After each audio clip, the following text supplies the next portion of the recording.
뉴스라이브 이번에는 주요 사건 사고 이슈 짚어보겠습니다. 네, 오윤성 순천향대 경찰행정학과 교수 그리고 손정희 변호사 나와 있습니다. 안녕하십니까? 네, 안녕하십니까? 안녕하세요.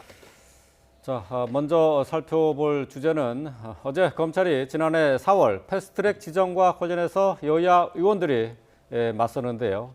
이와 관련해서 일부 의원들에 대해서 기소를 했습니다.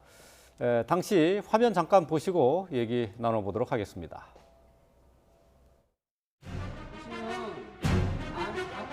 저는 여기 창문을 뜯어서라도 나갈 수 있도록.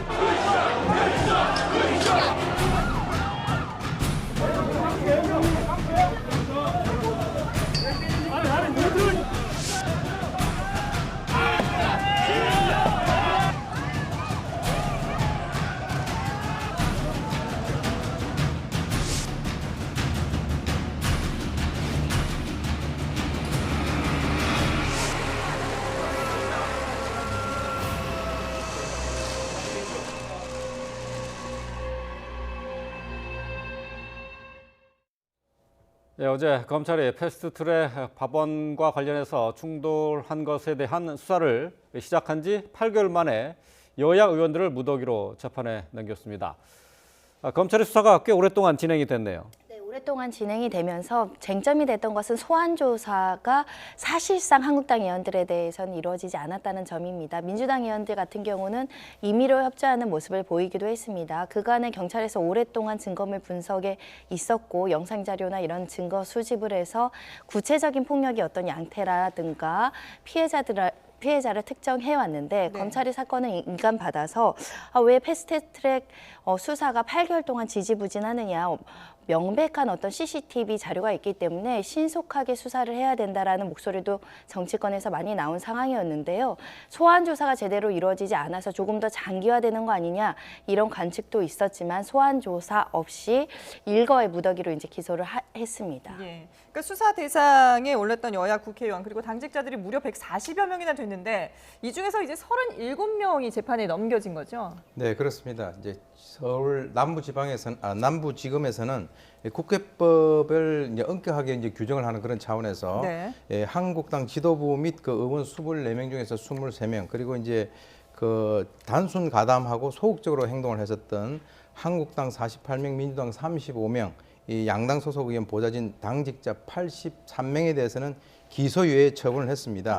그런데 이제 실제로 이 자유한국당에서 이번에 이제 그 이것과 연관돼 가지고 이제 기소가 된 사람들은 그 황교안 대표 그리고 그 나경원 전 원내대표 그리고 현역 의원 13명하고 보좌관 2명이고요.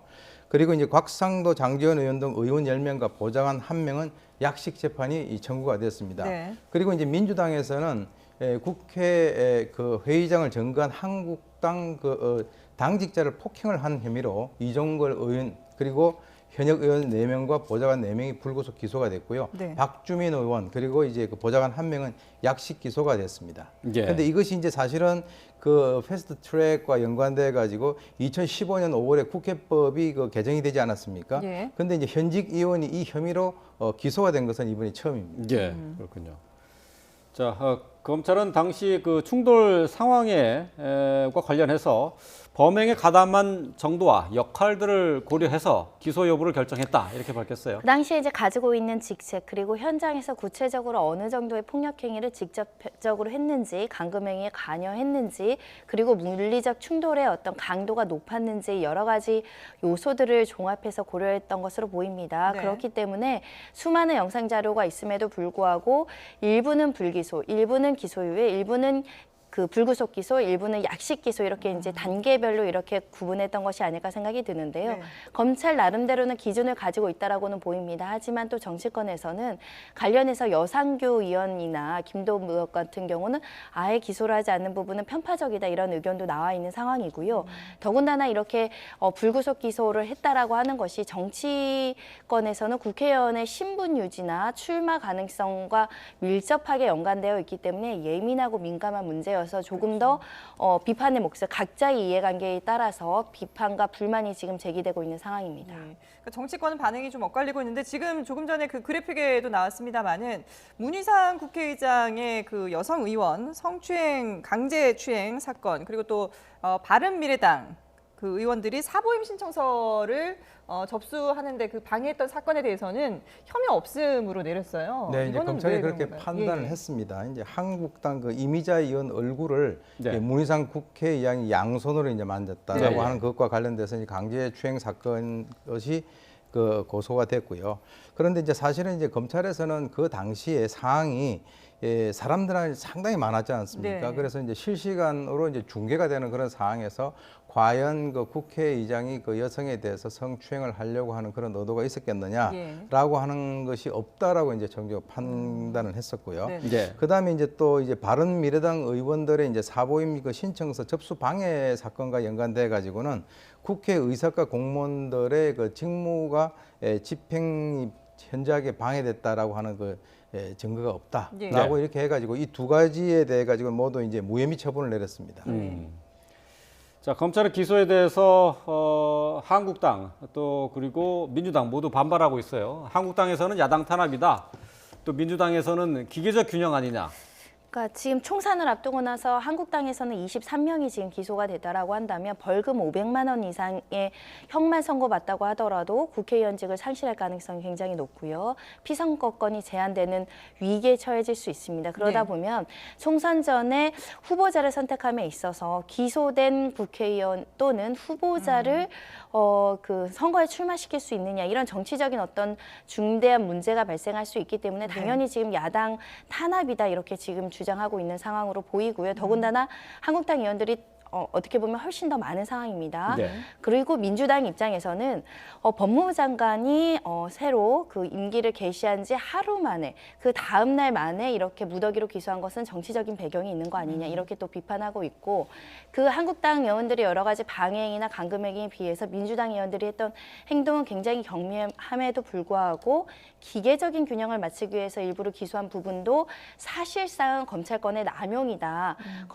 검찰이 자기적이고 자의적인 판단으로 기소와 불기소를 선택하고 있다. 정치권에 개입하고 있다라고 지금 비판을 하고 있는 상황입니다. 예. 이제. 말씀하신 것처럼 이제 정치권에서는 왜 이 시점이냐 이렇게 지금 불만을 토로하고 있는데 검찰에서는 뭐라고 입장을 근데 사실은 밝혔나요? 검찰 입장에서는 좀 늦은 감이 있습니다. 이렇게 총선 직전에 몇 달 남기고 이렇게 기소를 하게 되면 여러 가지 여파가 있기 때문에 사실은 조속하게 기소를 하겠다, 수사를 하겠다라는 게 검찰 입장이었는데 네. 문제는 자유한국당 의원들을 비롯해서 일부 의원들이 소환을 거부하다 보니까 사실상 소환 조사 없이 기소하는 데에 부담을 느낀 검찰이 판단이나 수사 결과를 조금 늦게 발표한 측면이 있습니다. 이런 네. 연유로 조금 늦게 기소가 된 측면이 있는데 이를 두고 총선 직전에 발표했다라고 정치적인 어떤 이해관계를 고려했다라고 보기는 조금 검찰로서는 억울하지 않을까 생각이 들고요. 검찰로서는 이것을 더 이상은 지금 올해 그러니까 만약에 총선이 2월, 3월 그 직전에 했다라고 한다면 더 혼선이 갈 수 있기 때문에 네. 지금 단계라도 기소하는 게 옳았다 이렇게 설명하고 있는 상황입니다. 예. 뭐 검찰에서는 정치적인 고려, 그 시기를 고려하지 않았다고 얘기를 하고 있습니다만은 어쨌든 이 기소를 당한 의원들 같은 경우에는 이제 올해 있을 총선을 비롯해서 앞으로의 피선거권도 제한될 수 있는 그런 가능성이 있는 것 아닙니까?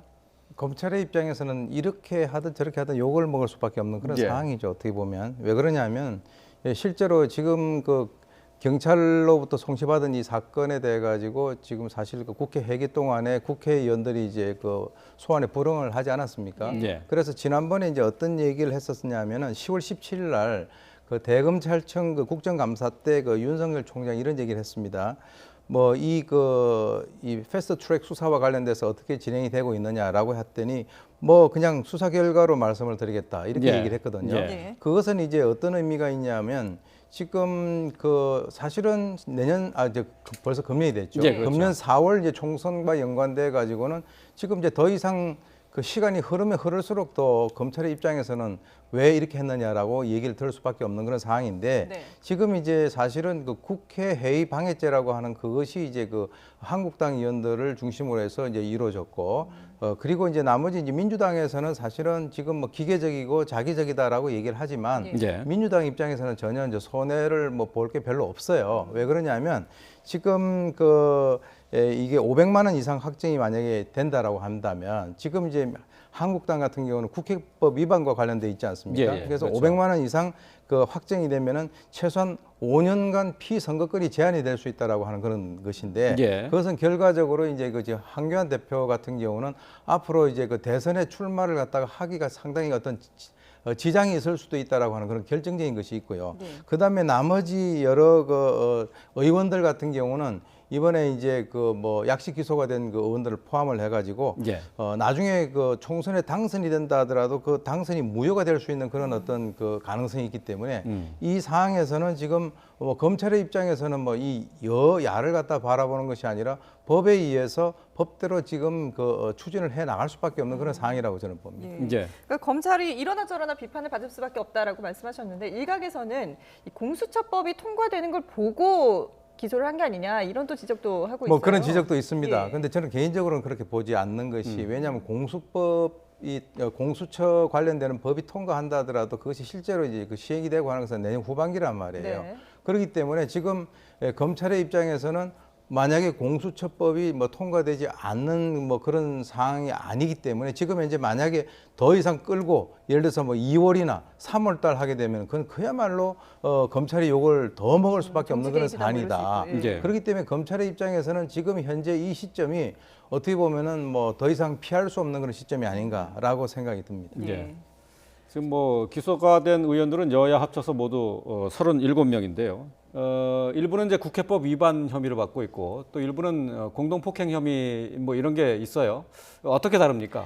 공동폭행 혐의로 유죄를 받을 경우에는 금고 이상의 실형을 받았을 경우에는 국회의원직을 상실하지만 국회 선진화법은 국회 내에서 이런 폭력행위라든가 감금행위라든가 물리적 충돌을 방지하기 위해서 법 자체를 굉장히 강화해서 개정을 했었던 법이었기 때문에 예. 500만 원 이상의 벌금형만 처해지더라도 국회의원직을 상실하게 되어 있기 때문에 국회 선진화법을 적용받는 국회의원들로서는 재판부에서 어떻게 양형을 받을 수 있는지 또는 무죄를 받을 수 있는지가 굉장히 중요하다고 말씀드릴 수밖에 없고요. 네. 그렇기 때문에 정치권에서 굉장히 민감하게 받아들이고 있고 얼마 전에는 나경원 원내대표가 오히려 가산점을 주겠다라고 해서 논란이 되기도 했었고요. 지금 자유한국당에서는 이 기소 여부를 고려하지 않고 옹천 대상을 선정하겠다라고 지금 이야기할 정도로 국회 선진화법을 적용하고 실제로 전례가 없고 선례가 없기 때문에 네. 재판부에서 유죄라고 판단했을 때 그 양형을 집행유예로 할 것이냐 벌금 500 이상으로 할 것이냐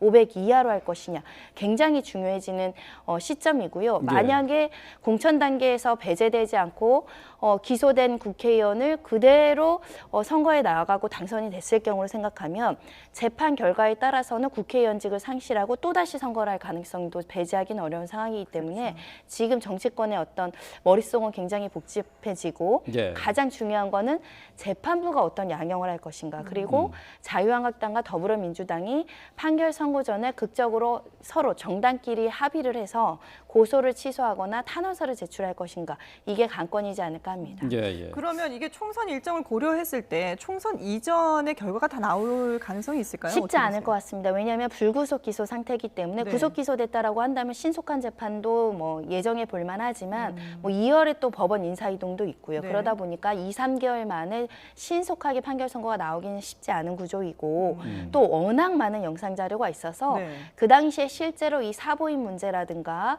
관련된 이 의결 처리 문제가 불법적이었느냐 그래서 정당행위, 정당방위라는 주장이 성립 가능한 것이냐 그리고 다수의 증인들이 뭐라고 진술하느냐 이런 여러 가지 쟁점에 대해서 재판을 해야 되기 때문에 네네. 한두 달 만에 결과가 나오긴 쉽지 않습니다. 예. 지금 뭐 국회법 위반과 함께 이제 공동폭행, 공동상해 혐의도 이제 있는 것을 이제 구분해서 보셨는데요. 근데 이제 국회법 위반과 관련해서는 이제 이 국회의원들의 자격은 물론이고 이제 앞으로 피선거권도 제한될 수 있지 않습니까? 근데 공동폭행 상해 이 경우는 어떻게 됩니까? 피선거권 제한은 없습니다. 그냥 일반 형법과 폭력행위들 처벌에 관한 법률에는 그 선거권 제한이나 이런 문제를 부가적으로 하지 않고 있기 때문에 지금 더불어민주당에서 폭행 혐의를 받고 있는 부분은 실제로 피해자가 합의서를 제출해 준다거나 처벌을 원하지 않습니다라고 한다면 과거의 전례에 비추어선 벌금형에 그칠 가능성이 있기 때문에 실제로 국회의원직이 상실되는 문제는 크게 발생하지 않을 수 있어서 결과론적으로는 더불어민주당 의원들이 가지고 있는 부담보다는 자유한국당 의원들이 가지고 있는 정치적인 부담이 크다라고 말씀드릴 수 있습니다. 네. 자, 뭐 올해 아시다시피 이제 4월에 총선이 예정이 돼 있기 때문에 패스트트랙과 관련해서 해당 의원들의 불구속 기소권은 정치적 파장이 클 수밖에 없는 사안입니다. 예.